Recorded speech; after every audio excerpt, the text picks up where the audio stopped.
DC's finest, Clarence Bootney Green, live in the den.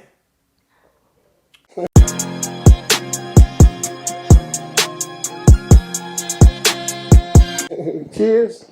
Cheers, man. Cheers. Cheers in the den. In the den. Live. In my big Rob voice. In the Den podcast, man. We got a great legend, DC icon, basketball legend on the set today. My friend, that's the main thing first. My friend, Clarence Bootney Green, in my opinion, don't get talked about as much as he should in this town. They keep talking about the same dudes all the time, the Kurt Smiths, the Greg Joneses, and not to say these guys ain't supposed to be talked about, but they don't talk about the guy to my right as much as they should in this town. And a lot of the youngins don't really know. But y'all gonna learn today about Clarence Bootney Green, aka the Machine, all metropolitan out of Spingarn High School by way of 7th Street, Uptown, Northwest DC. Bootney, appreciate you coming on the set today, baby. Oh man, appreciate it. Yes, sir. Yes, sir. So we gonna dive right into it, man. Get right to it. I first met Bootney, man, number 11. I met him, but ran into him when we used to have that good bump on Saturdays up number 11. Everybody in that Ward 8 area, Congress Park, Parkchester, the Mike Millers, the Bleachers, the Pigs, and Congress Park boys, and Whitney's, the Twins, Will, all that number 11 mob, man. Booty come across that bridge, man, and come up there and got some of that Saturday bump, man. And I used to think I was this strong defensive player, and Bootney grabbed the motherfucking rebound and grabbed it. This is signature. He grabbed it, motherfucker, and hold it right in front of you and put the two hands on it and wants you to reach for it. Man, I almost tore my shoulder out of the socket. I sacked the ball, everything, and nothing moved. I said, God damn, this motherfucker strong as a bull. Didn't lift weights or none of that. That was my first encounter with Bootney, man, in the early 80s. So I go off to the military 83 and lost, because I was gone. And come back, and when I used to come home on leave, I used to go up to the Herbo, man, in them late 80s, early 90s, man, and watch Bootney, man, because I didn't see his high school days. It's been gone. All metropolitan, average 17 and 10 up there. Had the animal Mike Graham on the squad back there. And Bootney can touch on the legendary coach at Spingarn at that time. I call him Mr. Wood, because I don't know him that well to call him nothing else but Mr. Wood, respectfully. But I let Bootney hit on that. And yeah, man, but that Urban Coalition, man, we used to catch that 94 bus up there and watch Bootney play. I said, God damn, man, Bootney, it was pros. Man, everybody that came through the Herbo back then was pros, pretty much. Whether you was a pro or not. Because you was playing against pros. Right. And back then when Bootney was playing, man, what was that, Green Wave back then? He played for Green Fuel. Green Fuel. Spingarn is Green Wave. I'm going to cut you off. I'm going to take you back a little bit. Take me back, Bootney, where it all started. Oh. Because me and you talked, and you said you got your basketball skills from Pops. May he rest in peace, but go ahead and touch on that. I'm going to give a special shout out to my mother and father. Mm-hmm. Yes, sir. First, the man upstairs, worked for him, I wouldn't have been thought of. But my mother and father is where everything come from me with this basketball. My mom, my heart comes after my mom. And my dad, if not for him, I wouldn't even be playing basketball. Right? You know what I'm saying? Everything started with my father. As a kid, I grew up on 5th, between 5th and New Jersey and Warren Street. That's where it all started for me. Mm-hmm. Moore's Playground was where I learned how to play basketball. Played on my junior high school. I was different. I was wide different. I was 5'9", 5'10". But I had a skill set which I could get off the ground. I could jump. I mean, jump with the best of them, but I couldn't play. Right. You know what I'm saying? I could, you know, I could do certain stuff, but I couldn't play. And like I said, when I went to Shaw Junior High School, made the team in the 8th grade, but I wasn't getting in the game. Didn't even care if I got in the game. When I sit up on the bench, suck my thumb, the coach would get up off the bench and he'd look down the bench and see me put it. I jump back like that. I jump back like that. You want to get it? Like everybody else, we were playing football. Yeah. And that summer came around, and my father, man, we sitting on the playground, on Moore's playground, and he come to a field of my guy when he get in the game. And that summer came, and he just was like, man, you really want to play basketball? I was like, yeah. And we had some legendary, man, I got some legendary games on that playground, especially with the OGs. We call them OGs now. 3-on-3s. 3-on-3s, man. Lord have mercy. Oh my God. And I was scared of them. I met them out there the next day. Man, these guys, man, the OGs in my neighborhood, man, they punished me, man. But it took me like the middle of July, I was getting it. And my father used to stay in my ear. He said, man, if this don't get you ready, then you gotta find something else to do. Of course. He said, and if you can't go back and dominate your peers, which was Nate, Opie, my buddy Half, Lep, Bo, you know those guys that ain't for you. And you know the next day, you know the young guys, we'd get the court before they would come on. Right. And the things they were doing to me, I was doing to them. Right. Easily. And like I said, it was coming. You know, everything was coming. Everything just came. By the time when I got in the 9th grade, I was different. You put that animal instinct in you. Yeah, I was a man, and that was. I feel like a man playing with boys, cause that's how I was. Cause I was 14, 15 playing with guys 30 years old, and that them played the game before college, overseas and everything, and they was putting it on me. And my father was so well respected in my neighborhood. He was a father figure to everybody, and they all looked up to him. And he would tell them, I don't hear fuck. You got on that motherfucker. Give it, Fuck, give it to you too. Yeah, just don't bomb me. I hear, I said, what are telling these people?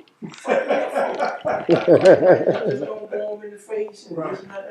And they were mad having me out there. Right. And like I say, I overcame that. And then, you know, when I followed him in the 9th grade, I took off, man. I mean, everything was, you know, it wasn't even no job, I was just dumping everything. I was dump crazy. So you weren't playing boys club? You ain't playing boys club? I ain't play no boys club, Miles. I wouldn't play I ain't play no AAU. I would go to wherever they was practicing AAU at, I would go and make the team and wouldn't go back. Oh, okay. They'd be calling my house. Just to see if you went to team. To show Nick them, because my buddies and them, you know what I'm saying, they looked up to me, and we always was in competition. Right. So they would say, yeah, he ain't gonna go down there and do that. So I go and make the team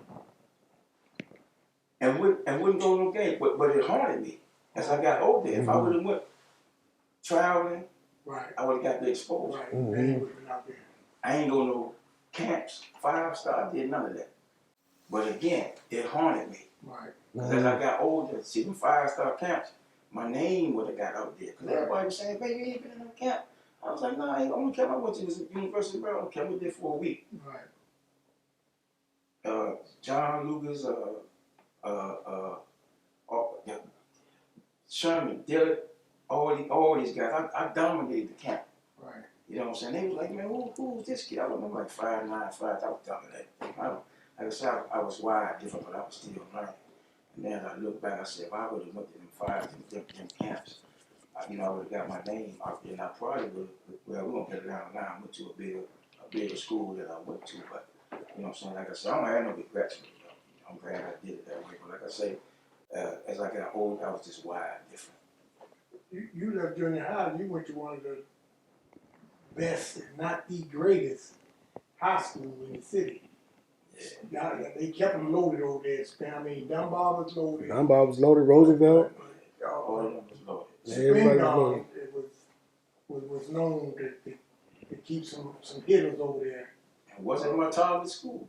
Wow. So you went Northwest, so why didn't you go to Dunbar? My father, my dad. He didn't want me going to Dunbar, Cadola. He wanted me to get away from my friends. Okay, I got it. was an average kid. I was bad as shit. Oh, Yeah. You know what I'm saying? I was doing devious shit. right. And my father knew me. You know what I'm saying? He had to get me away from him. So to make a long story short, when I was coming out of jail, I wasn't highly recruited. Ed Swell, one of my mentors, set me up in Kemet to practice with them. There, John Battle, Dooms, dude named Peanut, went up there, played, showed my ass. But I didn't like the coaches. I was young. I didn't like how they. It was like they were showing favoritism towards towards the Dooms and them. So I was like, I don't like this. So See, I know all about that. You know all about favoritism.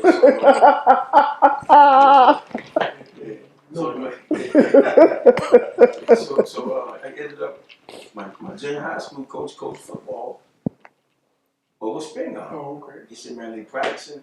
If you ain't doing that, they want you to come over to practice. My father took me to the practice on Saturday. I wasn't even thinking about it, but this was in my father's mind. We went to that practice. They practice on That Saturday? Saturday, we practiced on Saturday and Sunday in the morning. We had a Saturday morning practice. My father took me. John Wood. Right before the practice was over, all the way home, my father said, you going here? I said, I'm saying, I ain't coming all the way over here. So when he got home, he told my mother, he said, Bootney going to spank. I'm going to say, motherfucker, he ain't going to run off. He got Mr. Laverne. She said, no, he ain't. But my father got a thrill out of it. He said that was the first practice he ever saw where coach had everybody's attention. There wasn't no talking in there, there wasn't no bunch of people in there. Right. And that impressed my father because my father knew the type of kid I was. Right. He knew if I go somewhere, I can manipulate myself, you know what I'm saying? And kind of like advantage take over coaches there. So, man, it ended up, that's where I was going, and that's where I ended up going. And one of the best things happened for me, man. Mr. Wood was, even though I had my father, my uncle was a father figure, man. Real respect. Ain't take no shit off of nobody from 1 to 12. Everybody treated the same. Everybody was the same. It took me my whole 3 years to really realize this man didn't take no shit. Cause I got suspended. I was about to ask you about that. He suspended every any star player on that team. Anybody. I got me for 3 straight years. I got in trouble, and he suspended. Big games. Oh yeah, big games. Yeah, we played I think the number 1 team in the country my 10th grade year. I did something in class. I ain't think nothing else. I know you was that big. You know, I know I'm out. Nah, man, set me down. I cried. Every year I did something stupid though. Every year, I did something. Yeah, him and Coach Red, man. I run through a wall from high school, Mr. Mosby.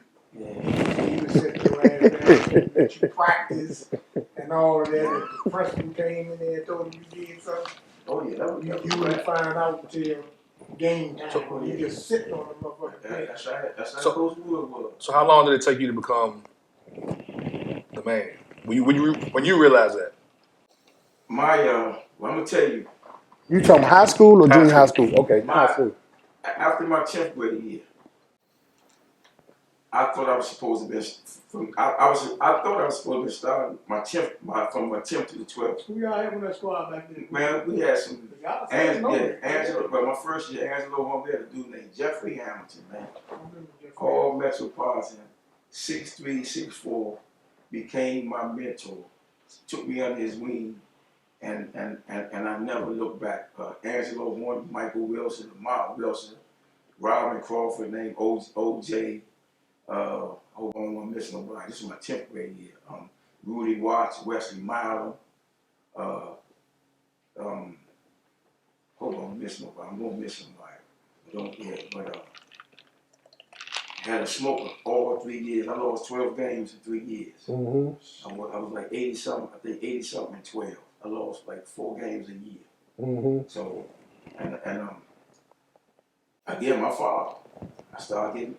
I thought I should have been starting, but I was a freshman. I was feeling myself.